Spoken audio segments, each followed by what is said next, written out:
No campo da administração pública, um aspecto muito importante é a dureza dessa administração. A administração pública tem que ser dura, tem que ser inviolável a interesses particulares, a interesses políticos, tem que ser isolada, porque o Estado, os poderes políticos do Estado, principalmente executivo e legislativo, sobretudo o executivo, tem dois lados. Tem um lado político e tem um lado administrativo. A separação entre administração e política é um dos pilares do Estado de Direito. Enquanto a política tem que ser responsiva à população, tem que ser legitimada pelo voto, pela participação, a administração pública tem que ser impermeável a interesses particularistas, né? Tem que se guiar por missões do Estado, pela concepção de políticas públicas universais, universalistas, sem discriminação. Então, a dureza da administração pública tem a ver com estruturar órgãos públicos como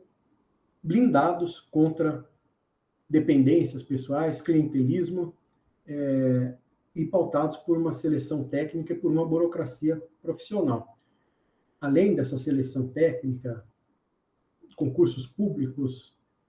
mecanismo de monitoramento e responsabilização dentro dos órgãos públicos, é importante a multiplicidade institucional dos mecanismos de controle. Cada departamento, cada órgão, cada setor público tem que ter os seus mecanismos de controle, tem que ser monitorado pelo Poder Executivo, tem que ter mecanismos de monitoramento fora do Executivo, como os tribunais de conta, a Controladoria Geral, tem que ter também uma avaliação externa, várias camadas de monitoramento para evitar, impedir ou reprimir a corrupção na administração pública.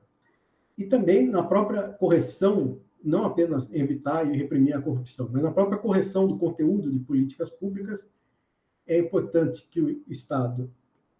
principalmente a União, nível federal, centralize critérios, parâmetros, mecanismos de avaliação das políticas públicas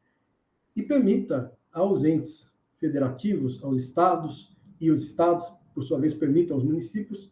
experimentarem diferentes soluções de políticas públicas, mas todas elas submetidas a certos parâmetros e métricas unificadas de qualidade.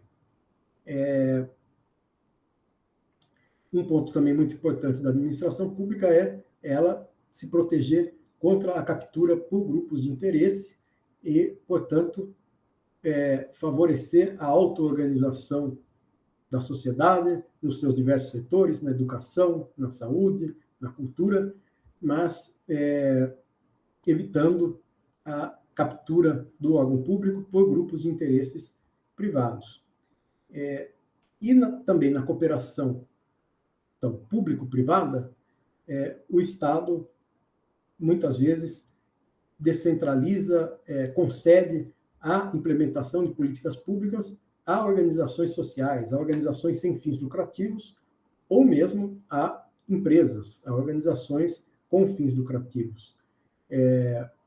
Um ponto ressaltado para o experimentalismo na administração pública é que o Estado, a burocracia estatal, dê, pelo menos, o piso básico dos serviços públicos e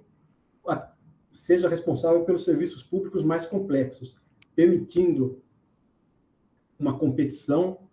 na oferta de serviços de média complexidade. Quer dizer, o mínimo está garantido para todos os cidadãos, aqueles serviços mais arriscados que exigem uma solidariedade, inclusive no financiamento desses serviços, são também os estatais universalizados, e entre esse piso e esse teto de serviços públicos, o Estado poderia abrir a oferta, incentivando a organização de cooperativas de profissionais da saúde ou de profissionais da educação, por exemplo. Essa é uma das propostas do professor Unger.